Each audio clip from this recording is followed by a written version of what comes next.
"Hey, old man over there, leave your beautiful wife behind and go." Out of the blue, it happened. 4 hefty thugs were lecherously looking down at my wife, almost salivating at her. In stark contrast, my youthful-looking and petite wife, who you wouldn't believe is over 40, was clearly attracting the attention of these young men. On the other hand, I, approaching my late 50s, have a look that's not quite fitting for my wife. Sometimes, I'm even mistaken for her dad, which paints a picture of a rather plain-looking guy. Here, it seems I'm recognized as her husband. It might be a tad inappropriate given the situation, but there's a part of me that's a bit relieved. Since her younger days, my wife often caught the attention of men, so such flirtatious approaches are probably nothing new to her. But witnessing her getting hit on right in front of me is something I've never experienced, leaving me momentarily lost in thought. Ignoring them probably wouldn't make them back off, and shouting would be undignified for a grown man. They told me to leave, but as I remained in place, one of the impatient young men reached out for my wife. At that moment, she pushed his hand away, asking, "Are you ready for this?" Almost in harmony, the thugs voiced a collective "huh," but the same words inadvertently came out of my mouth.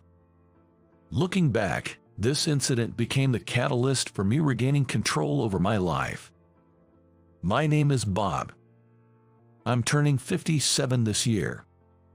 At 6'3", I'm considered tall for my age group. I still have decent muscles and, while not exactly agile, I believe I have a good amount of dexterity. Thus, even if I get hassled by some pink, I'm not easily intimidated. The reason I still maintain a muscular physique at this age probably stems from my time in the military. When I was younger, I served in the military, it seems. At one point, I was deployed to a country long torn by civil war. There, under the orders of rebel forces, civilians engaged in gunfights, with even children exposed to danger daily. While the locals might have had reservations about trusting a foreigner like me, I did what I could, genuinely wanting to protect them, apparently. The repeated apparently and the uncertain details stem from a reason. I lost my memory and my right arm there. I found myself waking up in a hospital bed when I started remembering things. Seeing myself covered in bandages was more painful than the actual physical pain. But beyond the pain, not remembering who I was even harder. Name, I couldn't recall. Words, I hadn't forgotten. I could understand. I knew the names of things I saw, and I understood the basics needed to live. But that was it. Who am I? Where am I from? Every trace of my identity had been wiped clean. How am I supposed to live now? Amidst the despair, my sole beacon of hope was my wife, Catherine. Throughout my hospitalization, she visited me daily, never missing a day. At that time, I wasn't married, and honestly, I didn't even know who she was, but she was always by my side. Even if you forget about me, it would be great if we could make a lot of memories from now on. That's what she told me. When I was discharged from the hospital, we got married and she took on my last name. Having lost part of my body and my memory not coming back, I naturally had no place in the military and had to be discharged. I was then given a large amount of compensation. It was enough money that if I was frugal, I could live without working for the rest of my life, but I didn't want to just do nothing. So, I started job hunting. There were limited jobs I could do since I lost my dominant arm and my memory, and I was rejected in several interviews. Eventually, a small cleaning company hired me. I was assigned to places where I could work even with one arm missing, like cleaning offices or schools. I couldn't remember my past, but my life was fulfilling. Above all, when I got home, my beloved wife, Catherine, was there. I decided that this is my life now and found happiness in spending the rest of my life with Catherine. At her suggestion, I retired at 55. Fortunately, we had enough savings to live comfortably in retirement, and Catherine also worked. I had planned to keep working as long as I could, but I decided to retire because I didn't want to worry Catherine. However, I didn't really have any hobbies, so once I retired, I had a lot of free time. If I had to pick something close to a hobby, it would be my daily walks. I started going for walks almost every day. It was a beautiful Monday morning. That day, as usual, I prepared Catherine's breakfast and saw her off. After doing the laundry and some light cleaning, I left the house around 9 a.m. I guess you could call me a stay-at-home husband since I mainly take care of the housework. It was a routine to stop by the grocery store on my way back from my morning walk to buy dinner. On my walking route, there's a large housing complex, and in front of it is a large park with no play equipment. My favorite spot was a bench in the corner, where I always took a break. The European-style design of the park, contrasting with the open space of a typical American park, somehow made it feel cozy. Sitting on the bench, I pulled out a paperback from my eco-friendly bag and began reading a mystery novel I had been in the middle of. Nice weather, isn't it? Around the same age, or maybe a bit older, I guess. The man approached with a gentle smile and said such a greeting. Yes, it's a nice day. I'm not particularly bad at socializing, but being a bit of an introvert, I often feel awkward talking to someone I've just met. I awkwardly repeated his greeting, but the man showed no sign of annoyance and pointed at the bench. Mind if I sit here? Oh, right. This is a two-seater bench, but I was sitting right in the middle with my bag next to me, leaving no room for anyone else. I'm sorry, my bad. I quickly moved to the edge of the bench and placed my eco-friendly bag on my lap. No worries, I just wanted to chat with you for a bit, he said as he sat down next to me. Chat with me, that's a first. Catherine enjoys my boring stories, but I can't remember anyone else ever enjoying a conversation with me, especially an older guy like me. Noticing my puzzled look, the man shook his head and tried to clear things up. Sorry for the sudden approach, my name's Jason. Jason, why do you? Before I could finish, Jason cut me off with a soft smile. You come to this park every day, right? I do too. I think it's great how there's no play equipment here, don't you agree? I suppose it's more of a plaza than a park since there's no play equipment, but it's named Johnson Park, so I guess it's still a park. I'm not one to beat around the bush. Would you be interested in trying out some supplements? Supplements? I wonder if this man also sells health foods. Did he just happen to decide to pitch to a middle-aged man who seemed to enjoy sports? This is a sample, so I'm giving it to you for free. Please try it if you'd like. Despite his calm tone, Jason forcefully placed the pill in my hand. Well, it's probably fine to take it if it's a free sample. I could always just toss it without taking it. At first glance, it just looks like any regular medication. Please do take it. I'll be here again, and I'd like to hear your thoughts. As I'm dumbfoundedly watching Jason leave brusquely from the bench, he suddenly looks back. See you again, Bob. At the same time he called my name, I grimaced from a sudden headache. And I couldn't get Jason's gentle face out of my mind. Wait, did I tell him my name? That night, when I told the story to Catherine, she told me to throw away the supplement. You should change your walking route too. Seems like a dangerous person. Best to avoid him. Catherine has a point. After all, only someone with a serious lack of judgment would take pills from anyone other than a pharmacy or doctor. Of course, I don't intend to take it, but I'd feel bad faking it next time I meet him. I'm not good at lying. I'd probably give myself away. You don't have to meet him. He doesn't know where you live, right? I wonder, he did seem to know my name. If he knows my walking route and my last name, he could potentially find where I live. If you run into him by any chance, call the cops. He's definitely a bad guy. I have a bad feeling.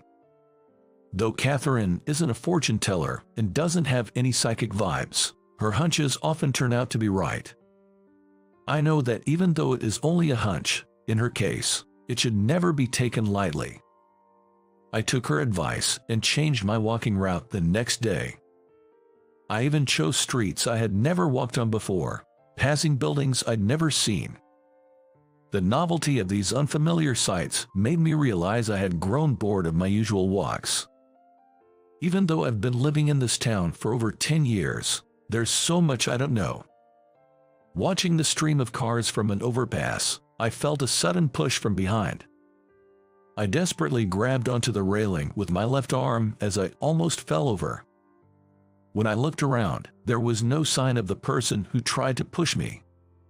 Crossing the railings and stepping onto the pedestrian overpass, I immediately sat down on the spot. Having narrowly escaped death, I remained seated there until the trembling in my legs subsided. I was certain someone was after me a few days after that near fall from the overpass. Flower pots falling from above, being pushed while waiting at the lights. I managed to dodge these threats, but what I couldn't forgive was someone trying to set my house on fire. Luckily, I noticed right away and it was just a minor fire, but now there's a chance my wife is in danger too, so I reluctantly called the police. Of course, they can't provide 24/7 protection, but they said they'd increase patrols and be ready to respond if anything happens. Having some surveillance is somewhat reassuring. Honestly, I'll be fine as long as Catherine is safe. That's all I care about.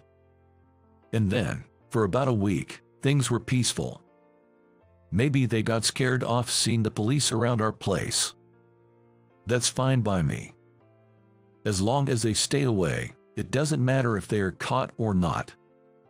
There's been no contact from Jason, and no incidents either. Catherine seemed relieved too, and we resumed our normal lives. Then, out of the blue, "How about we take a vacation? I could get some extended time off," she suggested an overseas trip. Catherine's desired destination was Spain. We had discussed going there for our honeymoon, but given the uncertainty at the time, we decided against depleting our savings. Instead, we opted for a trip to Savannah, Georgia. During that trip, Catherine fell in love with Savannah and has visited there several times since. I assumed this time would be another trip to Savannah, but was surprised it was abroad. "It's fine, let's go. We couldn't go abroad on our honeymoon. In fact, it's been almost 10 years since our last trip," I remarked. We both had jobs and rarely got time off together, so it had been quite some time since our last real vacation. Watching Catherine excitedly planning to buy new outfits and bags for the trip made me smile, and I too began to look forward to the trip. Traveling abroad, huh? I glanced at my right arm, which was missing from the elbow down. Where had I been deployed? Catherine never liked discussing that period, so I never pressed for details. As such, I don't know where it was or what the conditions were like. There had been ongoing conflict, but I doubted it was Spain. Boarding a plane might bring back memories.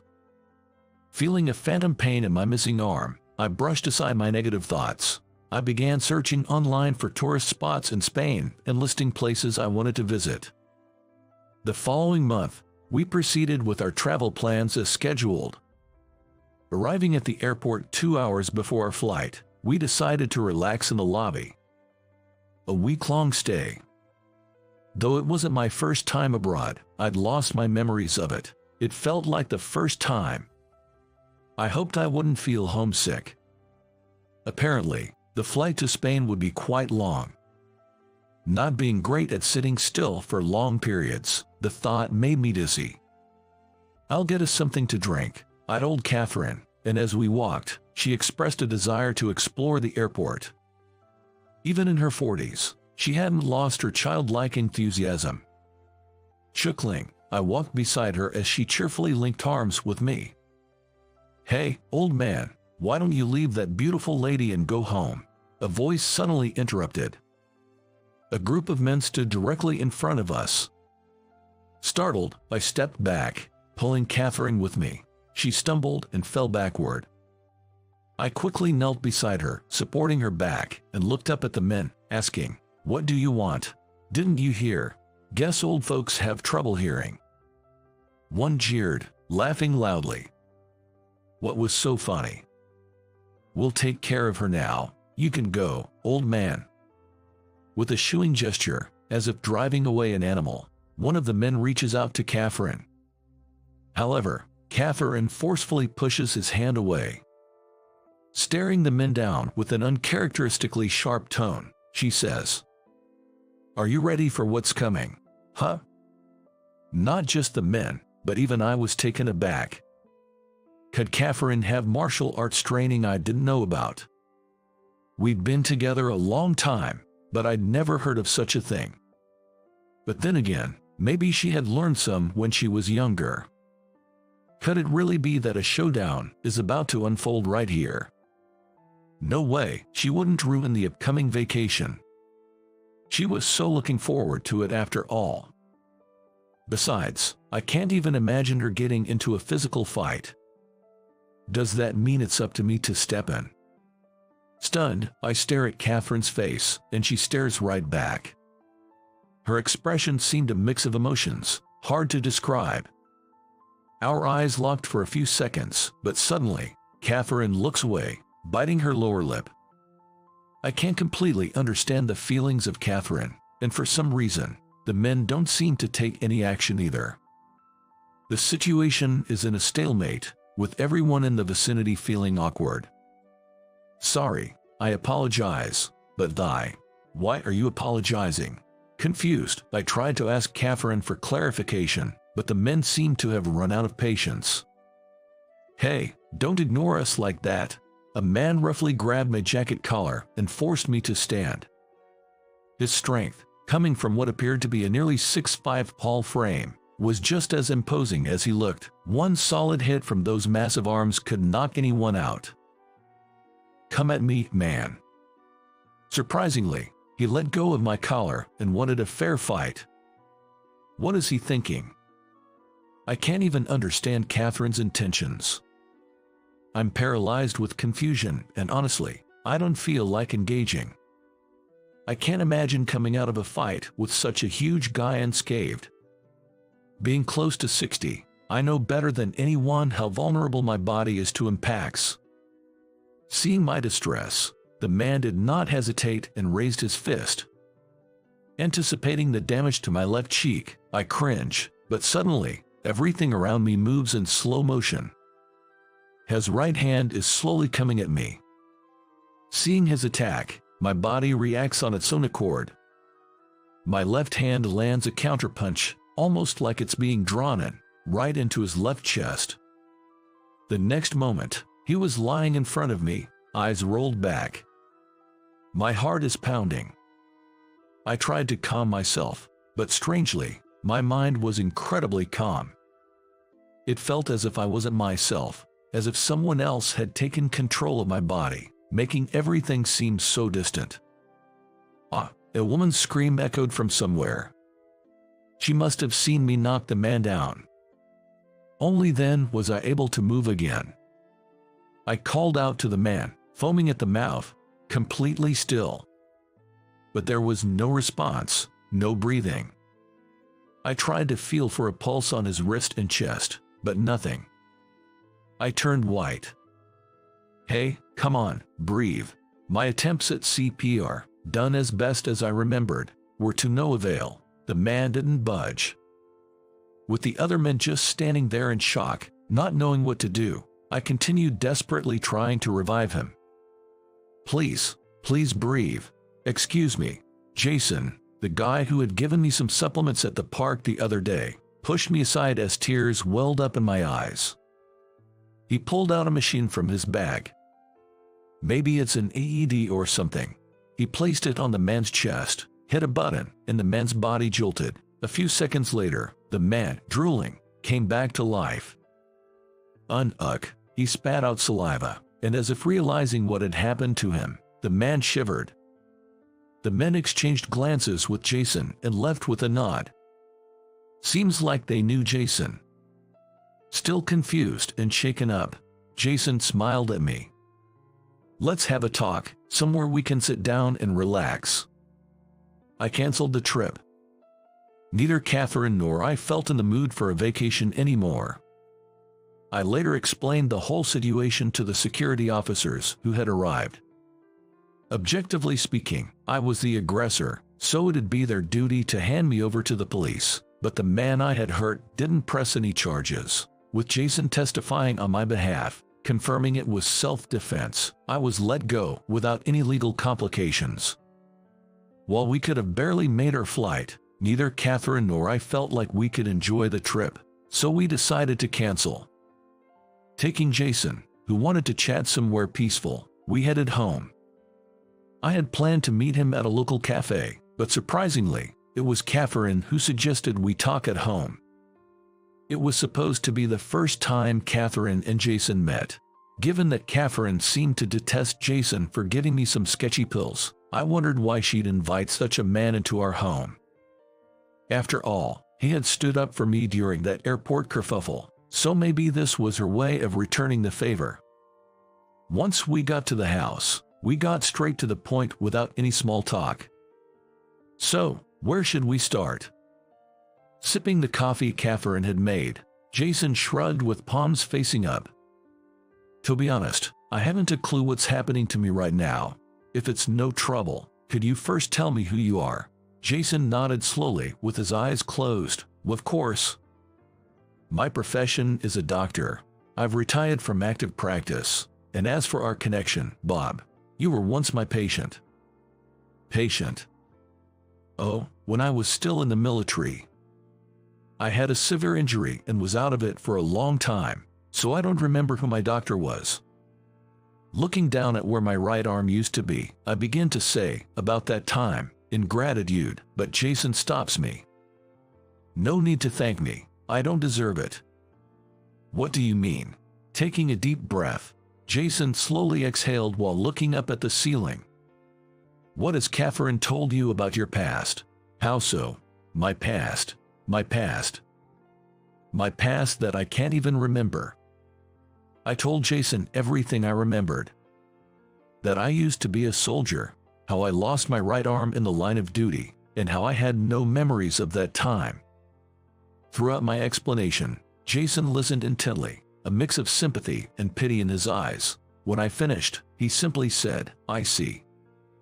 Turning to Catherine, he asked, should I tell him the truth? Catherine remained silent. Taking her silence as consent, Jason began to reveal the truth to me, urging me to stay calm throughout. Bob, first off, you weren't a regular soldier. You were part of a special ops team. Wait, hold on. So you're saying I wasn't in the military, but in this special ops team? Then has Catherine been lying to me? Honestly, the details about my past, whether I was a soldier or part of some elite squad, didn't matter to me. But finding out Catherine might have lied was a shock. Catherine's silence seemed to confirm Jason's words. Please, calm down. I'm sure Catherine had her reasons for not telling you the whole truth. She wouldn't lie out of malice, right? Catherine remained silent, her face unreadable. While you might not immediately understand or accept this, let me continue. You were part of a team sent on a mission to quell a civil war in a certain country. As for who exactly commissioned this mission, only the top brass knew, so even I don't know the specifics. Anyway, you went to that country, and thanks to your efforts, the war ended. I was proudly being praised, but the shock of Catherine's possible deception had me feeling like I was listening to someone else's heroic tale. I tried to stay engaged, but what Jason said next left me stunned. You were extraordinary. After all, you alone took the lives of 96 people. I must have looked ridiculous with my mouth hanging open. Perhaps Catherine was crying at seeing my reaction, but I couldn't tell. Of course, given the circumstances, you can't be compared to some random criminals. It's probably more accurate to say that past you. In any case, you neutralized enemy forces with overwhelming power, but at the same time, questions arose. Questions. Yes. Is there value in peace that comes at the cost of other people's lives? taking other people's life. Yes, I had been prepared for the possibility, especially since I believed I had lost my arm in combat. But 96 people. That number was too high, and I couldn't hide my shock. Bob, it's all in the past. You don't need to feel guilty about it now, but the main point is yet to come. I couldn't imagine anything more shocking. My breathing became erratic, and my vision blurred. My brain, unable to accept reality, seems to be trying to escape by blacking out. Bang! With a loud noise, I slapped both of my cheeks. Tell me, please continue. I'll never run away. I'll face my past. Someone from the top of the organization has ordered that you, who are injured and recuperating, be taken out.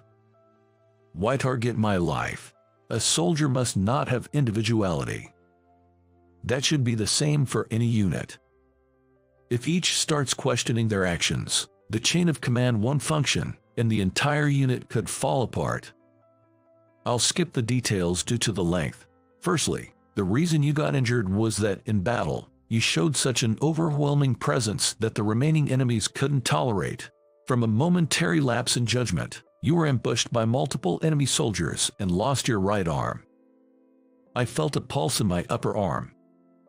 The local hospital was ill-equipped, and the treatment given was only temporary. Had you been just an incompetent grunt, you'd probably have been left to die, but the organization wouldn't abandon you, their hero. Unconscious, you were immediately transported to the US. That's when I met Jason. I underwent a surgery, and although my severed right arm wasn't restored, I managed to survive, it seems. Had I already lost my memory by that time? It's a natural assumption. Due to severe physical injury, my brain must have received a significant shock and caused memory loss. Makes sense. No, you still had your memories, because the one who stole them was none other than me. Jason, why? Jason, rubbing his forehead, and with hesitation, said, I had no choice. You seem to have hinted to close friends about leaving the unit, and a man who heard of this reported it to the higher-ups. I don't know the details of how the decision was made to deal with you, but they probably considered you a potential risk. Just for hinting about leaving the unit. Given it was a secret unit, they probably had various secrets, and there might have been concerns about a leak. But there was someone who opposed your removal. He was your superior. Citing your achievements and character, he begged for your life. Of course, he was turned down, but he persisted. In the end, at the cost of his own life, he saved yours. So, you're saying he died, in my place? Jason looked genuinely regretful and nodded deeply. That man was. Jason's gaze shifted to Catherine. Catherine's father. Without thinking, I stood up from my chair. A mug fell over, spilling coffee, but no one seemed to care. Catherine. It was mind-blowing. The thought that my beloved wife's father died because of me. Given his sacrifice, you were saved, but it wasn't as simple as letting you go free. They asked me to erase your memory, but erasing memories isn't as easy as it sounds. After trying various methods, I finally got a drug that could induce amnesia. It's obviously illegal, though. So I was made to drink that and lost my memories. Physically, you recovered well. Regarding memories, it might sound insensitive to say smoothly, but we managed to erase them without issues, and once you were fit to be discharged, you were united with Catherine, the daughter of your former boss, and led a happy life. Jason, ending the story with a deep emotion, stared intently into my eyes. Now, why did I appear before you now? It's to observe your condition. So, you came to check if my memories are indeed gone. Jason clapped his hands and nodded exaggeratedly. You are quick to grasp, exactly. But isn't that contradictory? If your job is to ensure my memory is gone, why tell me all about the past? Jason grinned mischievously and said, You really catch on fast. It's simple.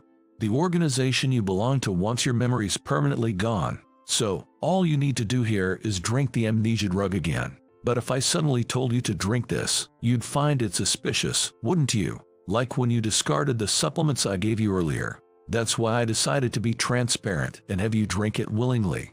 After all, it'll be erased from your memory anyway. Why not spill the beans about the organization here? So, Bob, if you take this, everything will be resolved.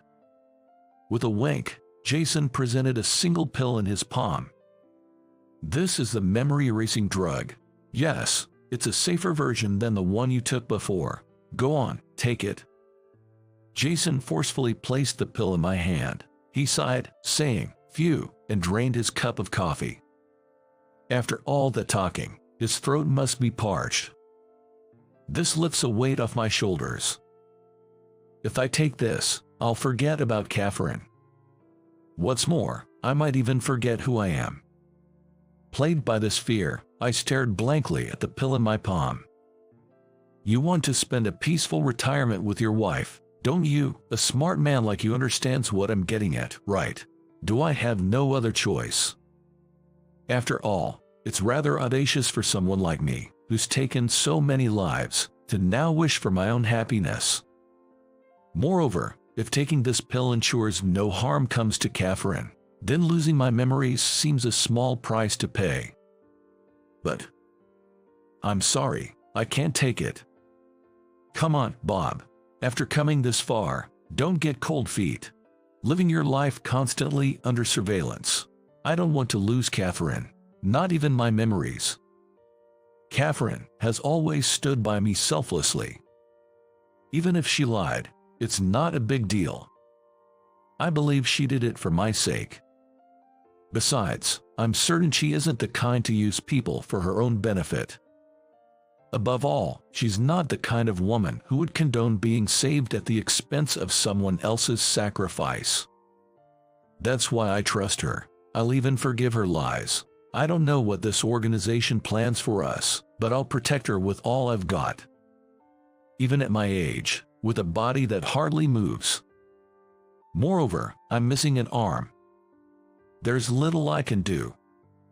Honestly, I'm not confident I can protect Catherine to the end. But I can dedicate the rest of my life to her. To spend my life with her till the end. Oh, choke. Suddenly, Jason began to vomit. While I was shocked, Catherine remained calm.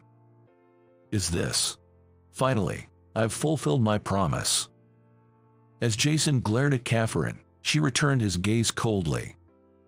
How does your own medicine taste? Where did you get this? You don't need to know. You'd forget even if I told you.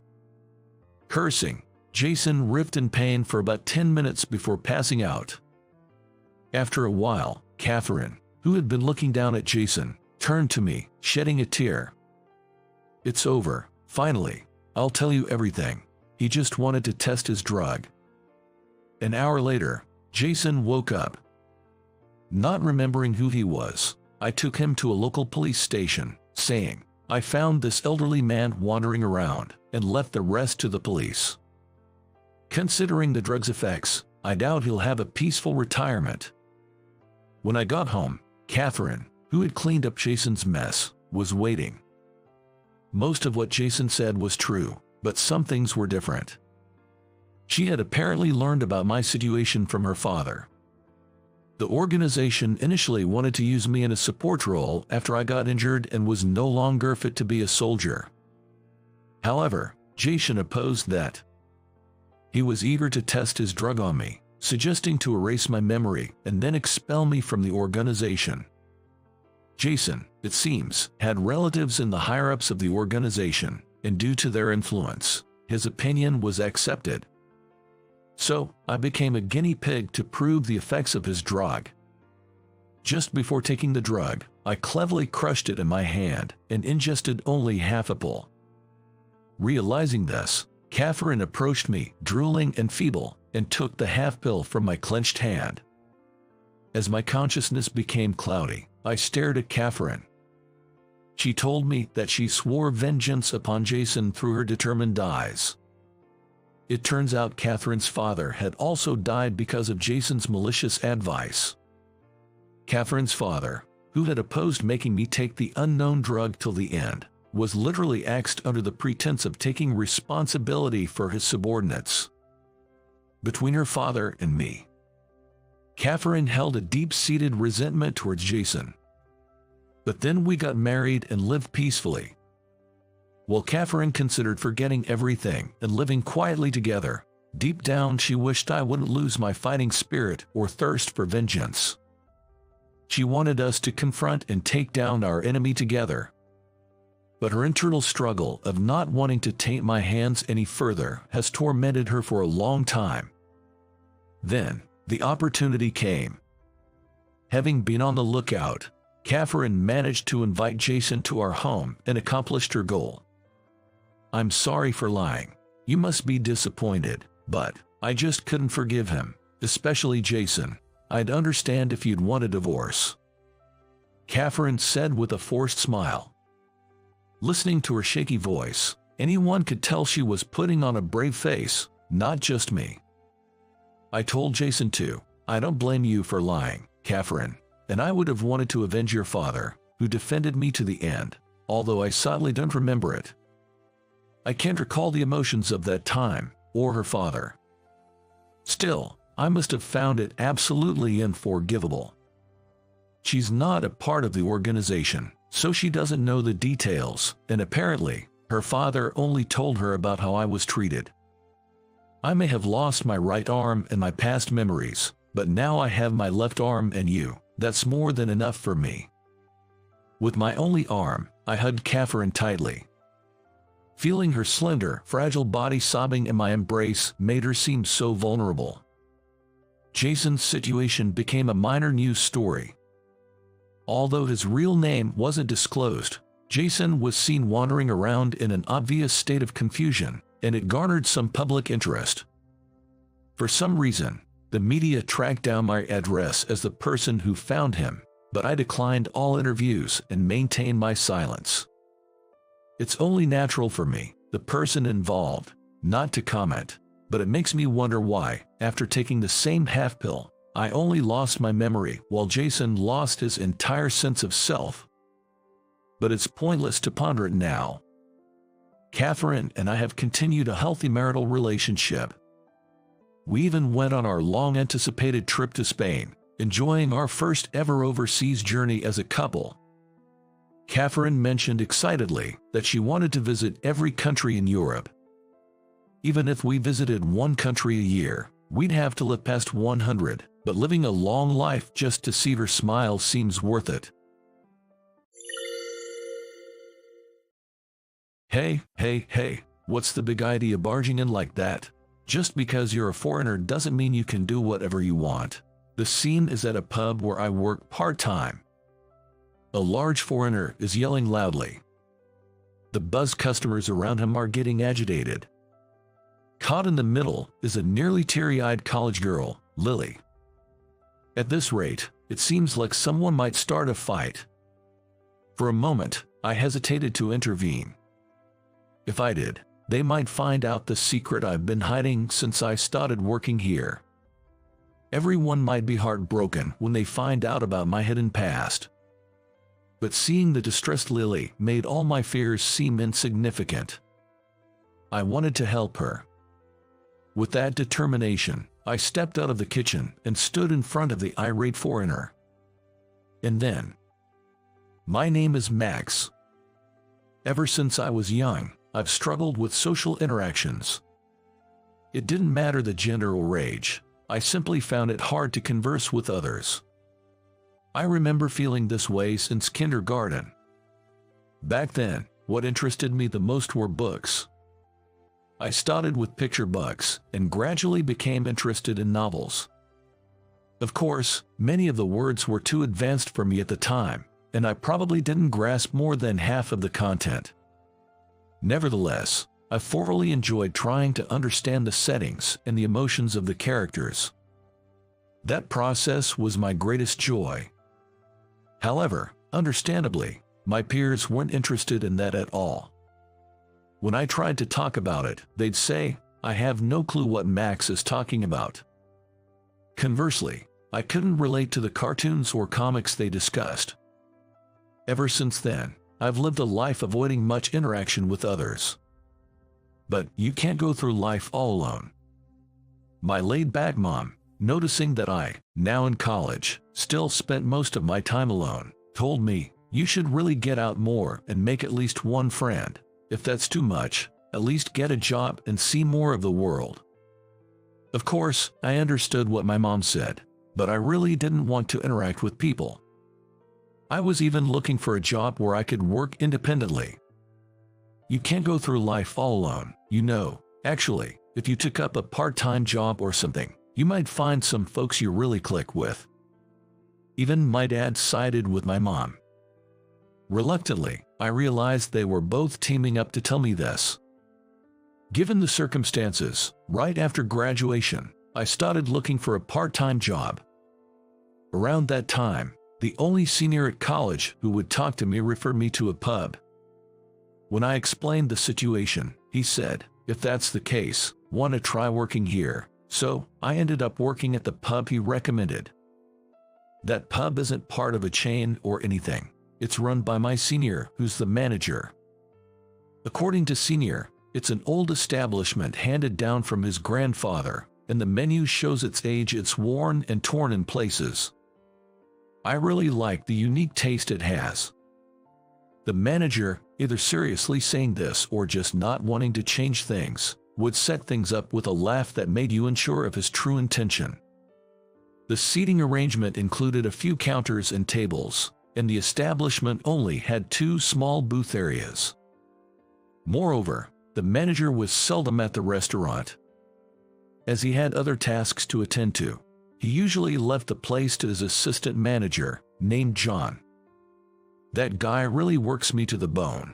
He always makes me do the complex dishes, so my cooking skills just keep improving. Yet, my pay doesn't reflect it, John said with a chuckle, quickly preparing dishes. As John himself would say, he was truly skilled in cooking. Not only was he efficient, but his seasoning was spot on. Especially his omelet. It was so fluffy and wobbly, it felt like you could actually hear it jiggling. The regulars who visited the pub would almost certainly order the omelet made by John. There was another employee in the pub. The only female staff member was Lily, who worked part-time. Being a college student, she worked 3 times a week. Unlike me, she spoke brightly with everyone and had a dazzling smile. Regulars often commented, "You know, the reason I keep coming back here is because of Lily." Although I was grateful for the job, I wasn't good at customer service. Dealing with tipsy customers was particularly tough, and since I often couldn't communicate well with others, I was mainly relegated to the kitchen. The kitchen was John's territory. Despite him being faster on his own, he seemed to purposely delegate tasks to me. Thanks to that, my cooking skills improved rapidly. I've always had a passion for cooking. It's something I can quietly focus on by myself, without needing conversation. Never did I think this trait of mine would be so useful here. Contrary to my expectations, this place gets quite a crowd. When I was first introduced to this gig and saw the somewhat old-fashioned establishment, I assumed not many folks would frequent it. Boy, was I wrong. This joint has an assortment of alcohols, from popular domestic brews to rare local spirits, even international liquors, all thanks to the manager's fondness for booze. I still wonder where he sources them from. The location is prime too. It's conveniently located near major highways and exits, with plenty of traffic passing by. A short stroll away, there's a residential area. We get all kinds of customers, from long-time regulars to college students fresh out of their club activities. The 3 of us mainly ran this always busy place. To think that it was managed by just 2 people before I came aboard is mind-boggling. Lily, though occasionally messing up orders, has many fans among the customers. "It's all right, kiddo, I lead it," the old man often says, stepping in to help out. John often grumbles, "Darn, where's the manager goofing off now? Think I should deep fry him or something." But he's always cooking with a grin on his face. "John, this omelet is just out of this world." Lily's voice echoes from the dining area.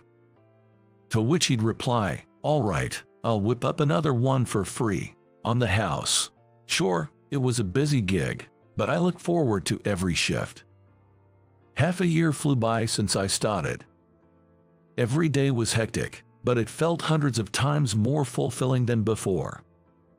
I was getting more adept in the kitchen, and could even anticipate what John needed without him asking. At times, I'd also help Lily out. Helping, in this context, meant delivering dishes to the tables closest to the kitchen. After closing up, the four of us would occasionally have drinks. The manager would bring out some fancy drink he wanted to try, offering everyone a glass. John, on the other hand, would quickly prepare some delicious snacks that paired perfectly with the drink. And it's always typical for Lily to grumble while she drinks. Lily is in the literature department, majoring in classical literature. She wants to be a librarian in the future. Her words excited me. Indeed, living surrounded by books sounds wonderful. For me, such days would be a luxury. Sadly, being in a science department, I can't get a librarian's certification. When she gets tipsy, she starts talking non-stop about infamous stories of famous authors. You know, I love Fitzgerald. Oh, I mean F. Scott Fitzgerald. But just for his looks. John sighed. How many times have I heard that? Fitzgerald was a jerk, right? John probably had heard these complaints way before I started working here. Not just him. Fitzgerald stalked Hemingway, and Hemingway had stalked Fitzgerald. So, what you're saying is, all we got from classic literature are stalkers. Aren't there any decent guys? The manager urged Lily to improve the image of classical literature. Well, Poe was always in debt, and Bukowski was known to love his alcohol, to a fault. Lily, in her drunken state, couldn't help but lower the reputation of these literary figures. Even these famous guys were this bad, right? Men are just the worst in the world. What a radical statement. Though I thought so, both the manager and John were like, yeah, all men are trash, trying to comfort her. It wasn't the first or second time Lily made such remarks. Whenever we had a drink after work, she would always bring up these authors as examples to stress how terrible men are. I have a feeling she might have had a bad experience with a guy in her past. But neither John nor the manager asked her for details, nor did they explain anything to me. I was curious, but I couldn't ask Lily directly. I was also surprised that I became interested in Lily's past. Before I knew it, I became intrigued by a coworker, which was quite unexpected for someone like me who generally isn't interested in others. In these 6 months, I silently applauded the growth in my feelings. During my part-time job period, there was something else I noticed. The manager seemed to be quite fond of Lily. I mean, he seemed to really like her, if you catch my drift. He was quite the caretaker, or perhaps just very attentive. Well, they are both of the right age, so there's nothing wrong with that. There shouldn't be an issue, but I can't help but watch their interactions. That's how my days went by. One day, as usual, manager wasn't around, so the three of us were serving the customers. It was a typically busy day when something out of the ordinary happened. We had a foreign customer. Judging by looks might not be fair, but that customers probably were German. They were around 6 feet 3 inches tall and extremely muscular. If they were to punch a guy like me, I reckon just one hit would shatter all my bones. And it wasn't just 1 or 2 of them. They were 6. I hadn't anticipated such big folks coming into such a tight space in the pub. Lily, taken aback, led them to the seating area. It got a bit crammed because of the other customers, but it couldn't be helped. The foreign customers seemed to understand the place was busy, so they didn't complain and just ordered. Their English was broken, but Lily managed to take the orders and safely return to the kitchen. Phew, I made sure to take that order very carefully. John joked, if you messed up, you'd probably get a whooping. At that comment, Lily double-checked the order slip and muttered, maybe I should ask again. Luckily, all the ordered dishes were served, and the foreign customers left looking satisfied. After that, customers kept pouring in without a break.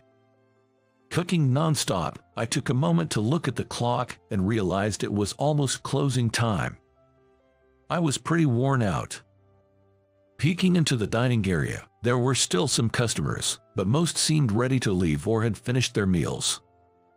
Just as we were about to start cleaning up the kitchen. What? Lily's voice echoed into the kitchen. Rushing back into the restaurant with great speed was the foreigner who had dined earlier. Whether he was drunk or had simply rushed back, his face was flushed and easily visible even from the kitchen. Brushing past Lily, he headed straight for the booth they had occupied earlier. From inside, a voice exclaimed, "Who the heck is this guy?" That private booth was already occupied by other local customers. You can bet they were frightened when a flushed and imposing foreigner suddenly burst in while they were just having a drink and a bite. But those customers seemed a little tipsy too and quite spirited. Hey, just because you're a foreigner doesn't mean you can do whatever you want. The foreigner was shouting back, but in German, so the locals had no clue what he was saying. What's he going on about? It was worse than a normal drunken brawl. Just as they seemed about to come to blows, Lily stepped in. Please wait, everyone just calm down a bit. With a lady stepping in between, things seemed to cool down a bit. However, the foreigner then began to interrogate Lily. He had been speaking in broken English earlier because he was calm, but now he was rapidly firing questions at Lily in accented German.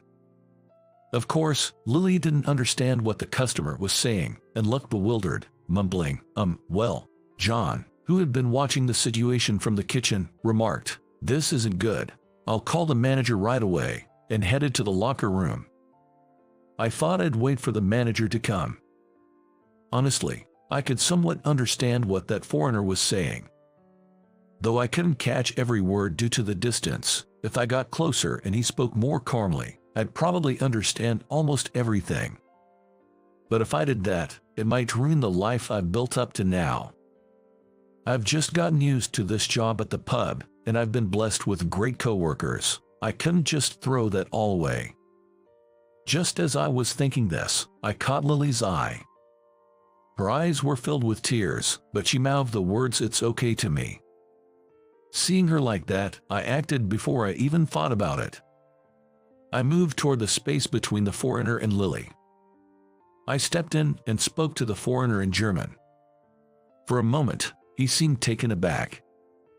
However, once he realized I spoke German, he relayed his concerns very quickly. Understanding what he was saying, I turned to face Lily. "Lily, did this gentleman leave anything behind in this private room when he left earlier today?" Lily looked puzzled for a moment, but then seemed to recall, oh, there was something. She then brought a small black box wrapped in cloth from the kitchen. It was a pretty old-looking box. Upon seeing it, the foreigner exclaimed, "Oh," and grabbed it. Upon opening the box, an antique fountain pen emerged. "That's what he was looking for," I said. Upon hearing this, Lily replied, "Oh, I see. It looks quite old, but it seems to be well maintained. I thought it might be a cherished item, so I kept it stored carefully to ensure it wouldn't get scratched." It would have been nice if she remembered it right away, but if this large man raised his voice at her, she'd probably get too nervous to remember anything. According to the foreigner, this fountain pen was handed down from his grandfather. During wartime, his grandfather, who had been injured on the battlefield, was treated by an American soldier, who was his enemy. Even after the war, he kept in touch with that American soldier, who had then passed on this fountain pen to him. Since then, it has been handed down to his son and grandson and kept safely. Normally, it is kept in his bedroom at home, but he thought it would be fitting to bring it on his trip to America. He always carried it with him, but it must have fallen out of his bag at some point. He realized he had lost his fountain pen while walking with his friends after leaving this pub, so he hurriedly came back. The foreigner kept bowing and saying "thank you, I'm sorry," multiple times. While this was happening, from the kitchen, John with a brush in hand came out, and from the entrance, the manager entered the dining area holding a broom. By the time they both arrived, the situation had been resolved. A muscular man was apologizing profusely to me, and the mood was light, with some clapping and cheering probably due to a few drinks.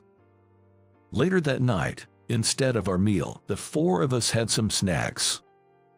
Lily sat next to me and said, "Thank you so much for today. I was so scared, I thought I'd faint." She laughed but, as expected, was leading up to a question. "But how did you know German? And not just a bit, you were fluent, right?" John chimed in after those words. "Exactly. You communicated just fine." "Who the heck are you, Max?" It was the worst-case scenario I had feared. I looked to the manager for help, but he was just smirking, taking small sips of his local beer. I thought it was time to spill the beans. Actually, after graduating from MIT, I decided to pursue my graduate studies there, aiming for a research position that I could handle alone. I was planning to go to Germany this September to further enhance my skills. I did all this just to work alone, something my folks criticized, but it was crucial for my life's plan. Until September, I thought I had time, perhaps for some reading at home. That's when my parents, as I mentioned earlier, told me to get a part-time job. That's how I ended up working at this pub, being invited by the manager, my college senior. Even now, I study German in my free time and can comfortably converse in German. I plan to further focus on mastering technical terms and such. I apologized for keeping all this a secret. I was afraid that if I told John and Lily that I graduated from MIT, they wouldn't treat me the same. I had recently discovered the joy of socializing, and the thought of our bond breaking was terrifying. But that doesn't excuse the fact I was faking it. I deeply apologized for that. The two were stunned for a moment, but quickly snapped back, and John said, spitting in disbelief, "Hold on, I have so many questions, but if Max's senior is the manager, does that mean the manager went to MIT too? Wait, going to Germany? In September? That's just 2 months away. Are you quitting, Max?" Lily approached me with a fiery intensity. If she had shown that spirit earlier with the foreigner, I bet she could have handled it herself, but I only thought that and kept it to myself. By the way, the manager chimed in, this guy was top of his class in college. That unnecessary comment only stirred the pot more, causing a bigger commotion among the two. "Max, sure, I was surprised to hear you graduated from MIT, but that doesn't change the fact that we've worked together this long. I'll miss you in just 2 months. I want to become closer friends." From that day on, Lily seemed to warm up to me, and I too began to trust her more. Every day, although gradually, I found myself laughing more. However, an issue arose just a week before the end of my part-time job. That day, as usual, the manager was out, and unfortunately, it was also John's day off. Luckily, the pub wasn't too busy, and Lily and I could manage just fine. During that time, a rough-looking middle-aged man walked in. Since Lily was busy delivering food, I handled the customer service. By now, I have become quite good at handling customers. When I showed him to a table, he asked me, "Is there a girl named Lily here?" I thought he was placing an order, but he was actually asking for a staff member. While I was trying to grasp what he meant, Lily came out of the kitchen with some dishes. Seeing her, the man shouted, "Lily, you, so this is where you've been hiding." Upon seeing the man's face, Lily froze in place. She had a look of sheer terror. Not the surprise and fear she had with foreigners, but pure, unadulterated fear. She was so scared she couldn't move a muscle. The man tried to forcibly grab Lily's arm and drag her outside. I immediately stepped in. "What are you doing to our employee?" My voice was strong, but it was drowned out by his shouting. "Shut up. You should mind your own business. It's a parent's right to handle their child." Parent? Is he claiming to be Lily's father? Yet, he doesn't seem to be lying. Just because you're a parent doesn't mean you can do whatever you want. What's wrong with you? My words annoyed him, and he kicked over a chair in the pub. "Who the hell do you think you're talking to?" Ignoring the other customers, he started punching the wall and throwing chairs, causing a ruckus. Screams erupted from the surrounding customers. This could lead to police involvement. Unfortunately, I'm your typical geek. I've never been in a fight my whole life. Being fluent in German doesn't help in this situation. Lily's in trouble right in front of me, and I'm helpless. Lily's father shouted at me, "What can a little punk like you do?" and took a swing. But I had no idea how to dodge, so I just closed my eyes, bracing for impact. I heard a dull thud. Yet, I felt no pain. Hesitantly, I opened my eyes and saw a wall in front of me. To be precise, it was a massive, wall-like back. I remembered. Today, in the back private room, that foreigner Eric with the fountain pen had come in with his buddies.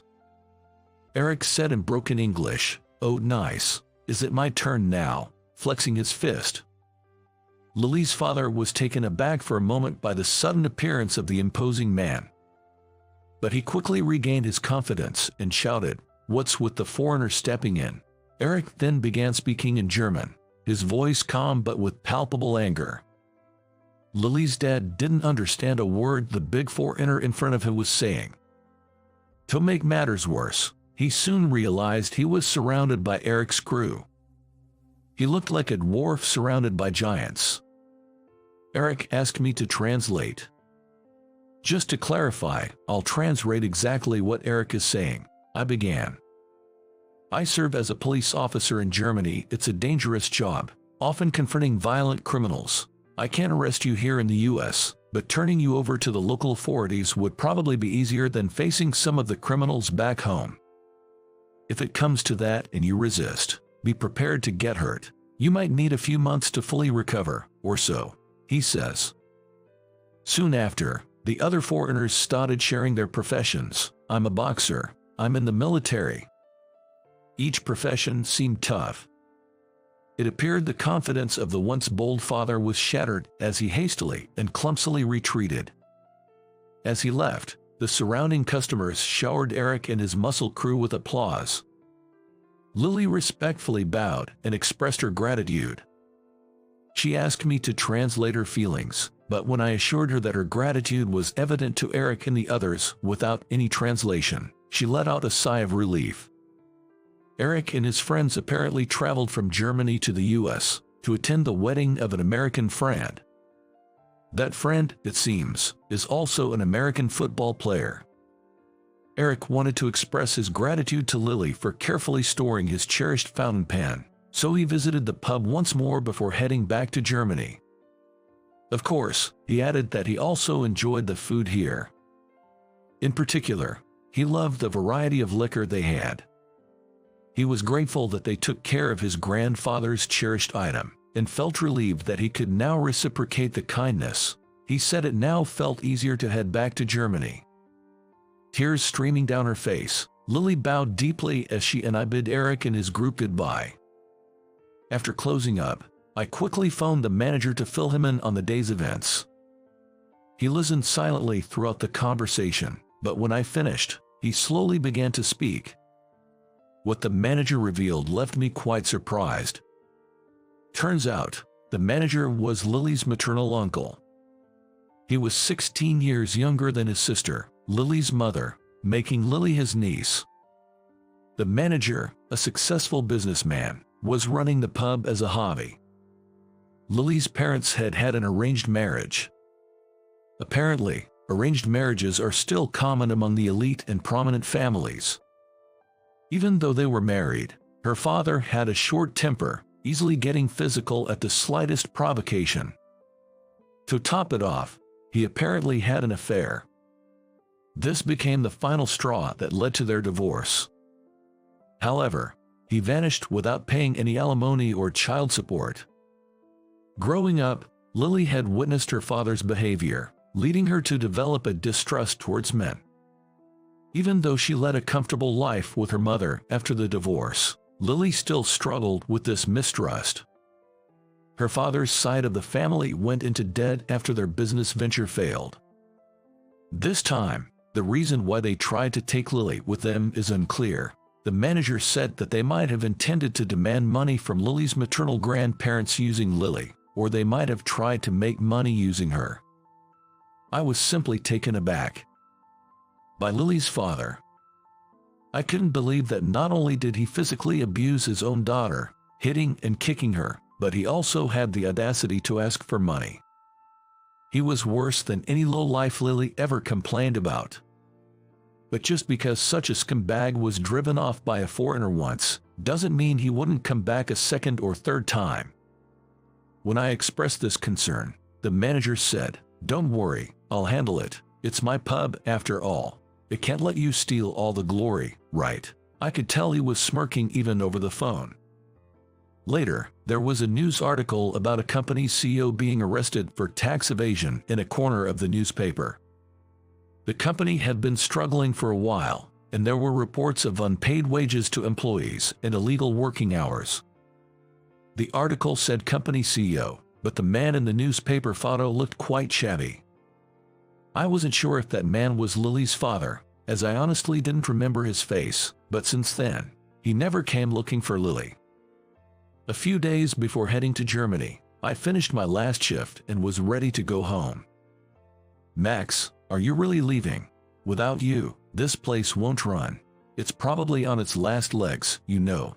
As always, John had sharp words for the manager. With tears streaming down her face, she tried to stop me. "When you come back to the States, you absolutely have to visit this place. I'll be waiting," said the ever-cheerful Lily. I replied, "Definitely," and then left the pub. Lost in thought about the whirlwind past few months, my phone buzzed with a text notification. It was a message from Lily. "Can we keep in touch?" Seeing the message, I immediately turned around and ran back to the pub, which was now out of sight. When I arrived at the pub, Lily was already standing at the entrance. "The manager said he's taking the day off, so you can head home," Lily said, looking puzzled. Through the pub's window, I could see the manager giving a thumbs up. Seeing that, I blurted out, "Lily, there's something I really want to talk about." I had been engrossed in my research in Germany. Every day was an exhilarating experience, surrounded by talented people, something I couldn't have experienced in the US. It wasn't just about being smart. I was amazed by their creativity and perspective, which was entirely different from Americans. Plus, Germans express their opinions at an incredibly fast pace. To be honest, every day I'm struggling to keep up with the conversation. I kept checking my watch. Only 5 minutes had passed since I last checked. Noticing this, a fellow researcher named Payne teased me. "Keep checking your watch like that, and your girlfriend's gonna get jealous." The group around burst into laughter. "I get to see her today after so long. I really need to go," I replied. Even as Payne and the others continued their banter, I made my way to the airport without another thought. While waiting for Lily at the airport, I found myself lost in thought. Relationships with others are indeed a mysterious thing. Reluctantly, I'd taken up a part-time job at the insistence of my parents. In just a few months, I'd gotten the hang of customer service. I'd lived a life avoiding interactions and had planned to continue doing so. Now, here I was, being teased by colleagues and waiting for my girlfriend at the airport. I wondered how Eric, who had brought Lily and me closer, was doing. Becoming his interpreter and even handling her overbearing father had solidified our bond. It's incredible how small interactions can yield such significant results. Engaging with others truly enriches life, I realized. As I was having this thought, a familiar voice called out from behind. "Hey, Max, sorry to keep you waiting." "Welcome home, Jason." "I'm back, Ashley." Having someone to exchange such greetings with when you come home is comforting. Her name is Ashley. She's the woman I live with. But we're neither lovers nor family. After all, she's just a high school girl I happened to meet. My name is Jason Roberts. Other than one aspect, I'm just your everyday white-collar worker. The one thing that sets me apart might be the fact that I have no family and am all alone in this world. My mom left our home with my younger sister when I was just a kid and never came back. My dad, without working and always drowning his sorrows in alcohol, put me in a foster home before I reached adulthood and passed away suddenly from illness. I grew up in that foster home until 18, working part-time jobs and managing to graduate from an online high school. After that, I managed to land a job at a small company right out of school. I've been working there for over 10 years now. If my much younger sister had stayed with me, I probably would have seen her become an adult by now. I wonder if she's doing okay. I often find myself thinking about my sister, wondering how she's doing. My mother was no different from my dad, always drinking and never really taking care of us. After our grandmother, who looked after us, passed away, I was the one taking care of my newborn sister. But then, she was taken away by our mother. She was the only emotional support I had in those tough times. Dad, I wonder if she's alive and well. I visit my dad's grave on the anniversary and ask him this. I thought that if he's up in heaven, he might know if my sister is with him. But there's never a response from him. Well, I guess that's to be expected. I even tried hiring a private investigator, but couldn't find out where she might be. After visiting his grave, I found myself wandering around the cemetery. That's when I saw it. A young girl was walking at a slight distance. Oh, a pastry. The girl, wearing a dirty school uniform, was hungrily devouring a pastry that had been left at someone's grave. Her cheeks were sunken, and her complexion looked poor. It didn't seem like she had been eating properly. I felt like I shouldn't be watching, so I averted my eyes. But was she one of those kids who suffered because of irresponsible parents? Thinking that, I couldn't just leave her alone. I turned my gaze back and approached her. "Are you hungry?" "Huh?" As she stuffed her face with the pastry, she jerked in surprise. Well, it makes sense. A stranger man suddenly talking to a girl her age would naturally make her wary. Given the circumstances, it's just that kind of situation. I think there's a good deal of embarrassment involved. Don't worry, I'm not a creep or anything. I just want to help you out." "Huh?" The conversation came to a halt. The more we talked, the more awkward it seemed to get. Feeling the tension and not wanting to overthink it, I pointed at a nearby diner's sign. "How about we grab a bite there? We can talk more after." That was how I met Ashley. Coincidentally, my sister's name is also Ashley.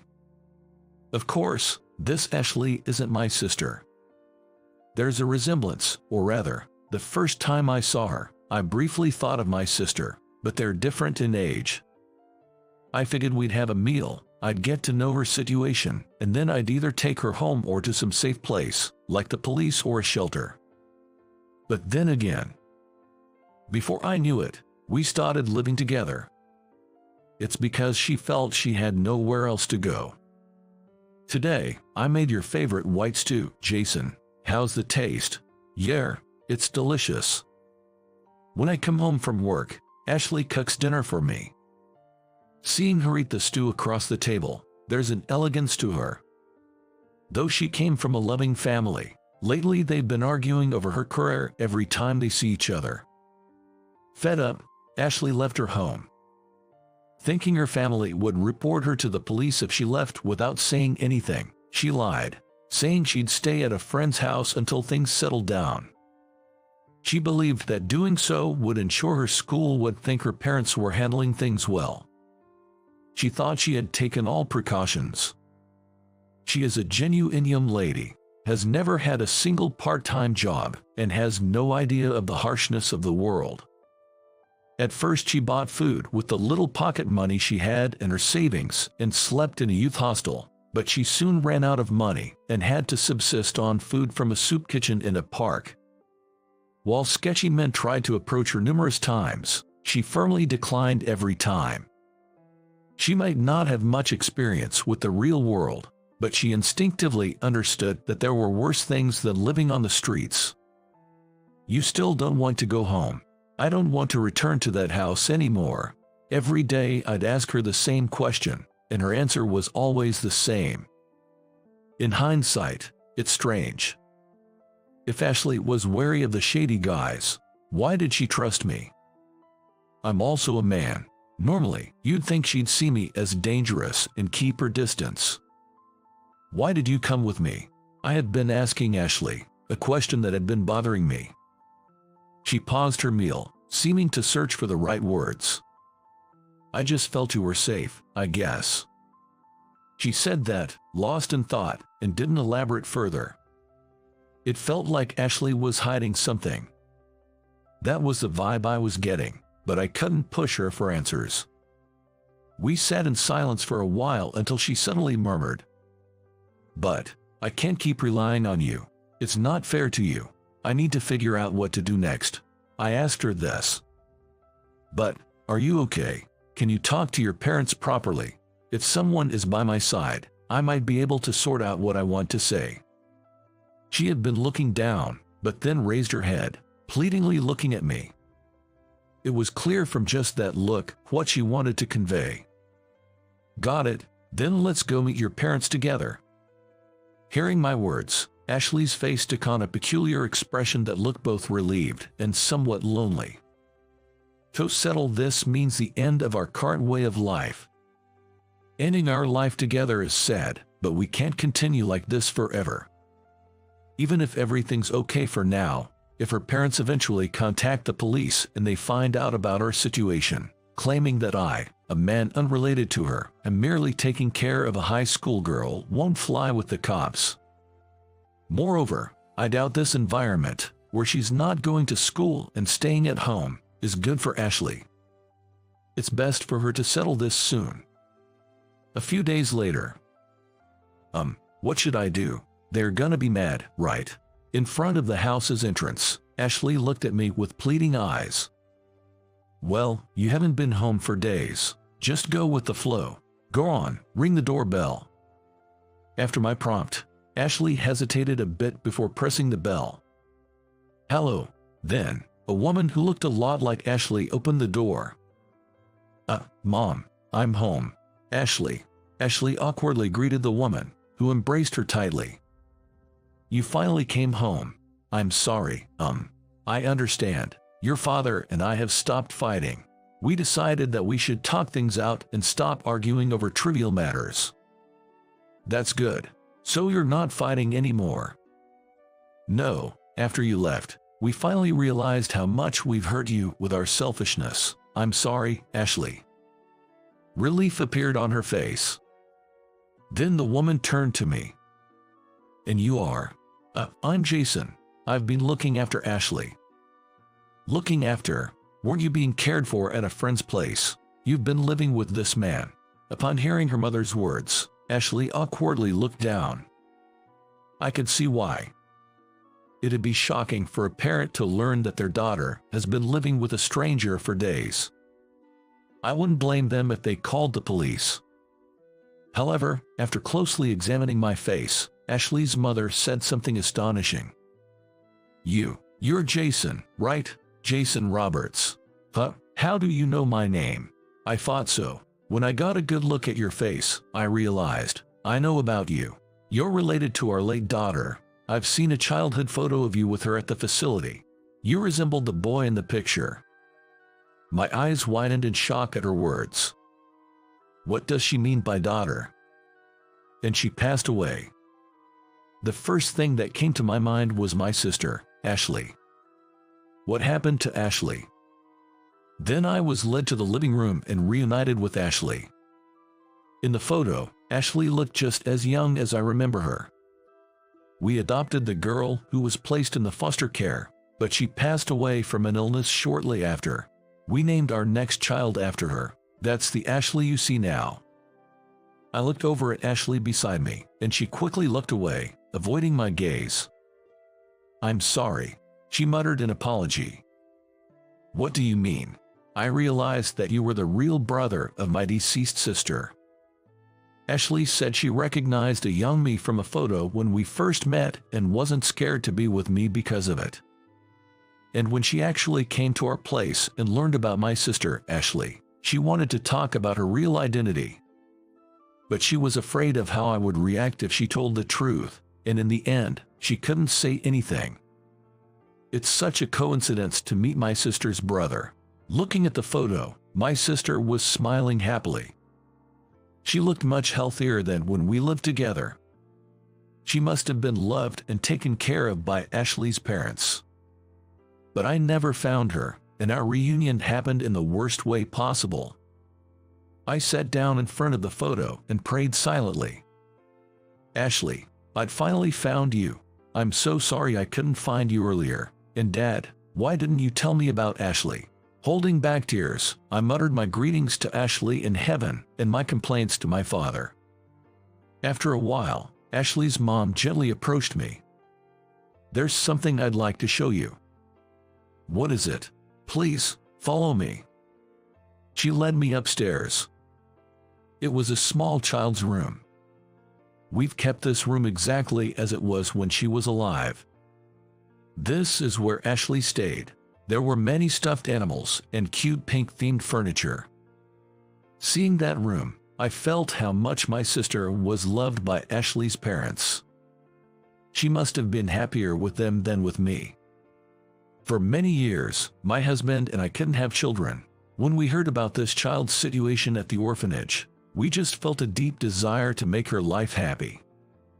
I wonder if Ashley's mother still thinks of my sister. There was a faint trace of tears in her eyes as she gazed around the room. "I truly believe that Ashley was happy after you folks adopted her."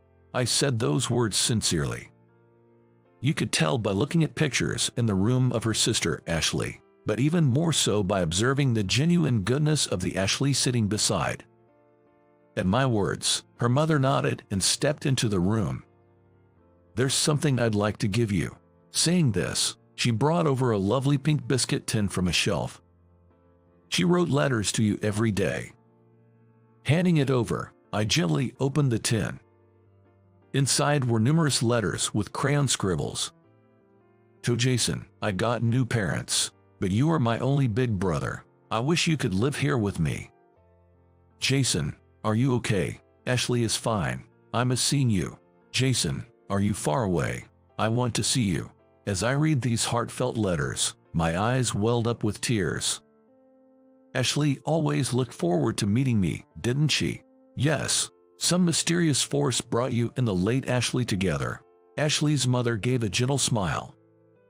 Thinking that she might have gave that same smile for her departed daughter made my eyes well up once more. "Thank you for taking care of my sister. For taking care of Ashley." I bowed my head, tears streaming.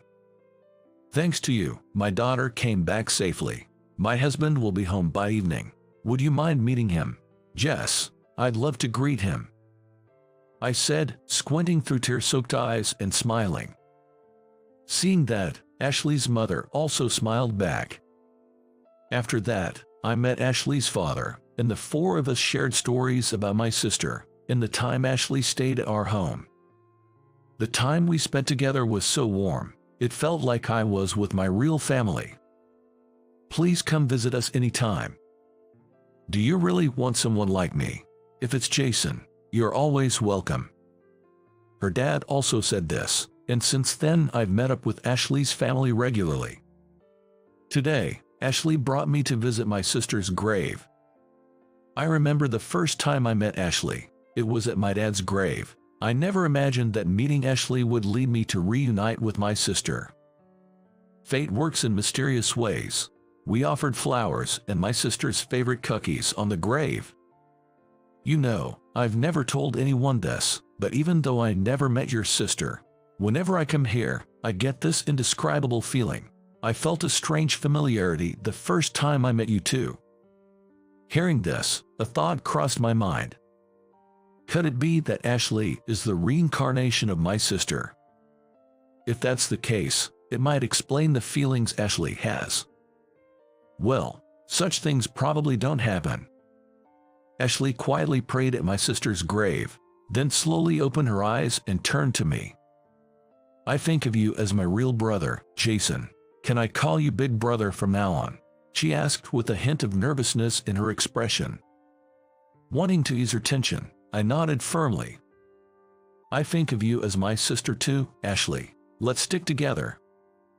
Okay, likewise, Big Brother. Ashley smiled with a bright, sparkling grin.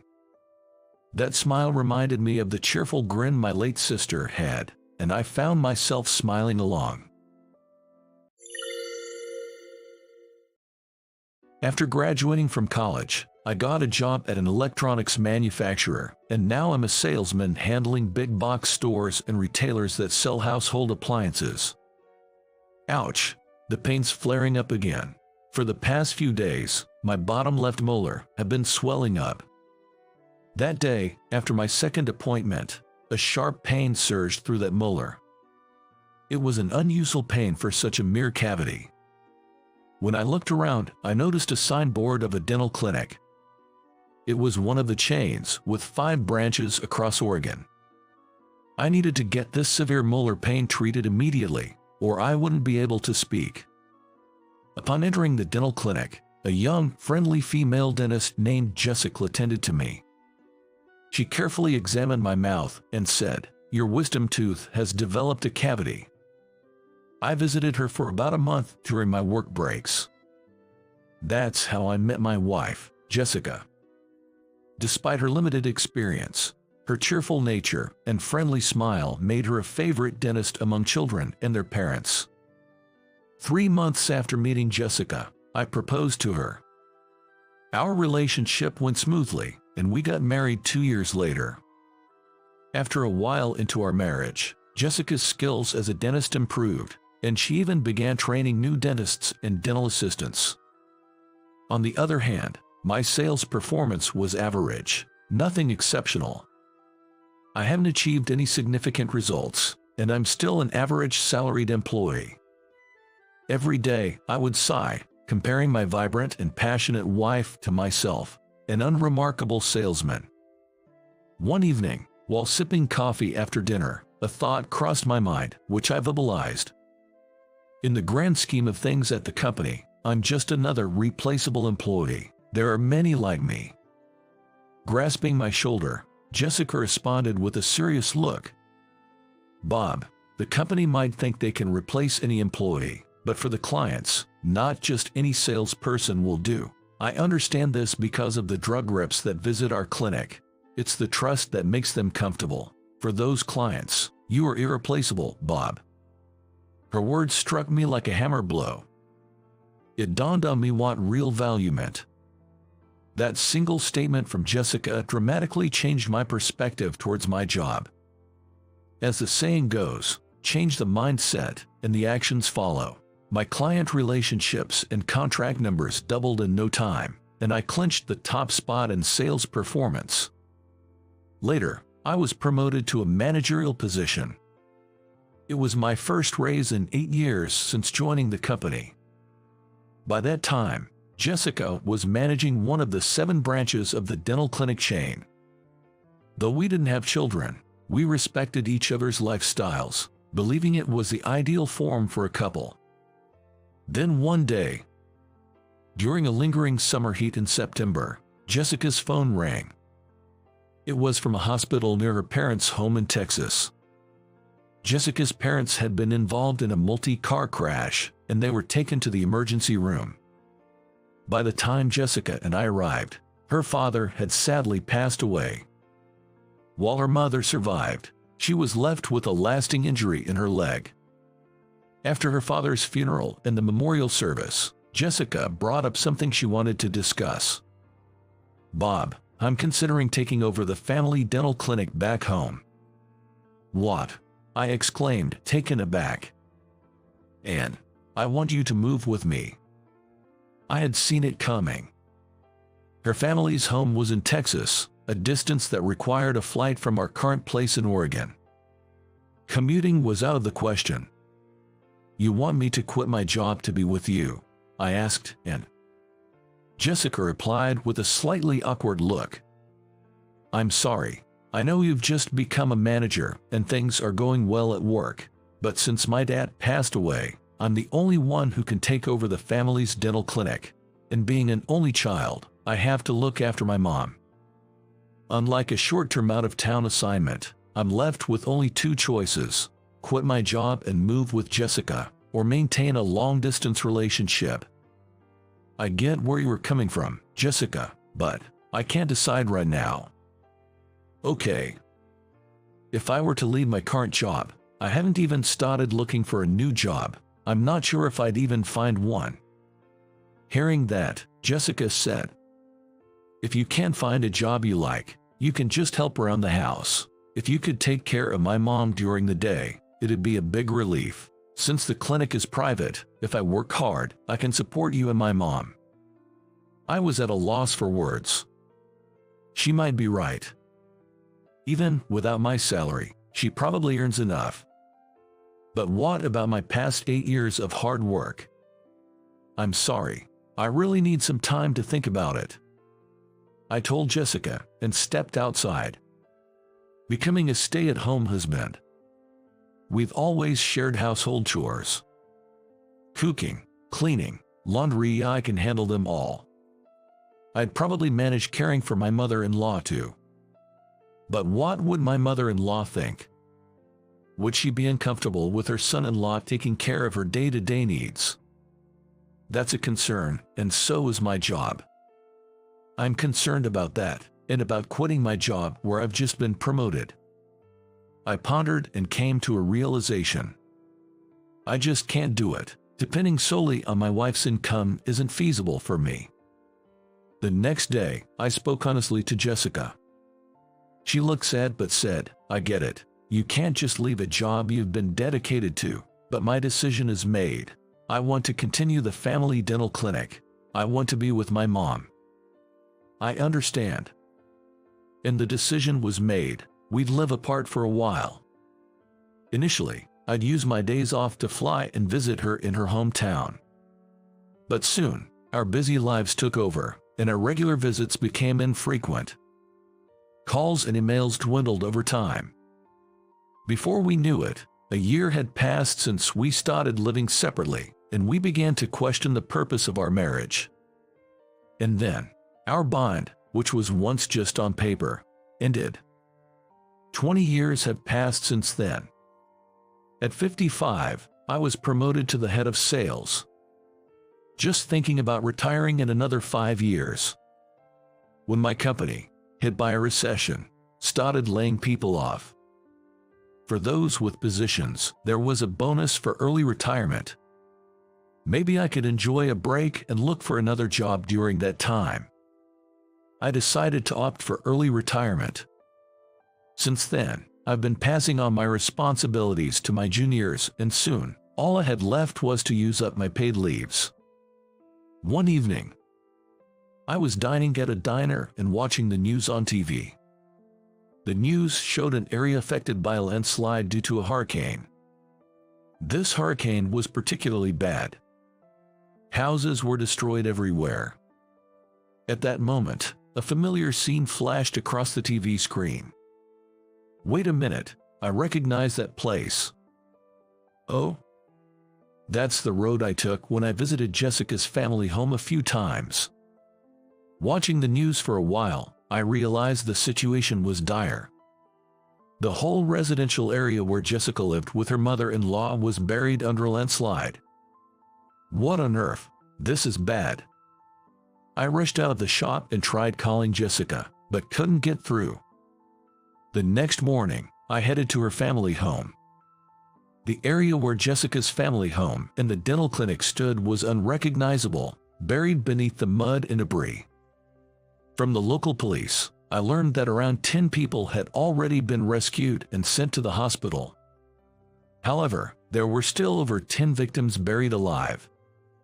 It seemed impossible at the disaster site to confirm the names of those who had been rescued. Believing that Jessica was among those saved, I headed to the hospital. At the hospital reception, I inquired about Jessica and her mother-in-law's names. What? This is her mother's name, isn't it? This can't be. I found out that Jessica's mother didn't make it. Jessica had been moved to the ICU.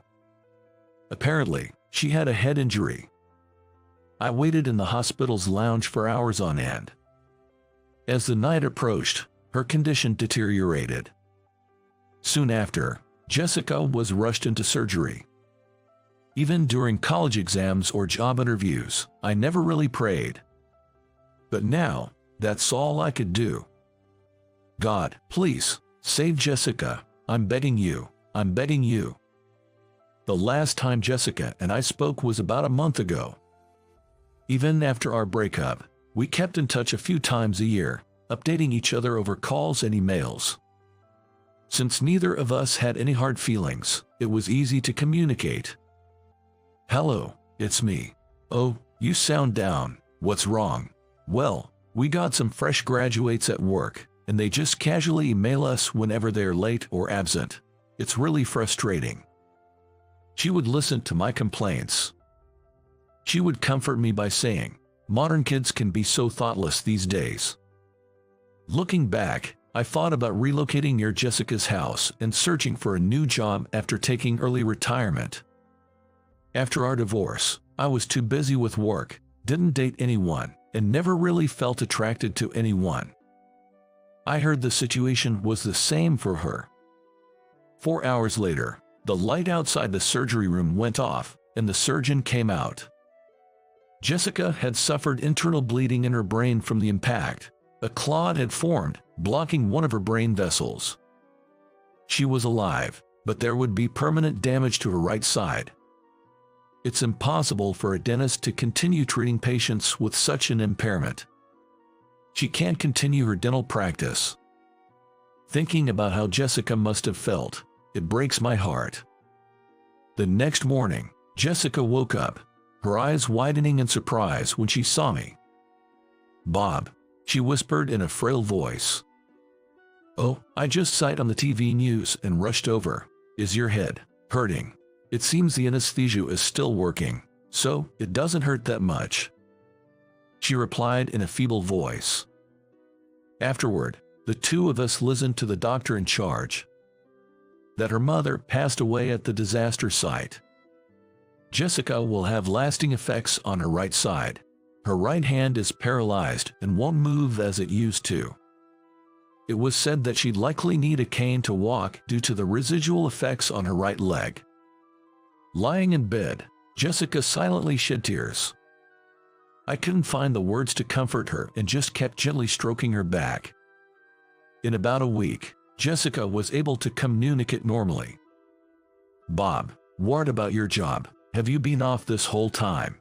I explained to her about my early retirement and that I was using up my paid leave, so I didn't need to go back to work. Then, I asked her, "Jessica, what do you want to do when you're discharged?" "I'm actually torn," she replied. "First, I want to lay Mom to rest beside Dad, but after that, our house and dental clinic are both gone. I don't know what to do." She probably realized that returning to work as a dentist might be out of the question. I mustered my courage and told her, "With my current situation, if you want to stay in this town, I can move here and support you, but if you want to leave, you can come with me." Hearing that, Jessica slowly shook her head. "I can't. I don't want to be a burden to you. you'd never be a burden. 20 years ago, I chose my job over you and let you return to your family's home alone. I've always wondered if that decision was a mistake." Hearing this, Jessica looked at me with wide eyes. After a moment of silence, she said, "Bob, when I'm discharged, can I come back with you?"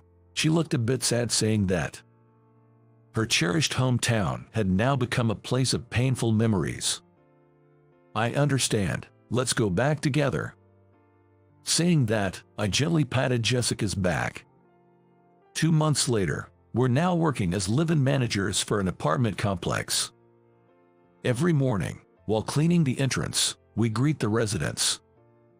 "Have a good day." "Will do."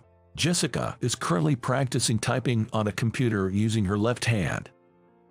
She wants to create notices to post on the apartment's bulletin board. I'm always amazed at her persistence, no matter the years gone by. I thought I'd be the one supporting her, but I find myself drawing inspiration from her more often than not. Since living with Jessica, I've taken up cooking as a hobby. I still need her taste tests and advice, but I aspire to surprise her with a delicious meal one day, experimenting with different dishes daily. It's amazing what you can accomplish at any age, in any situation. I firmly believe that, moving forward, we'll continue to support and grow with each other.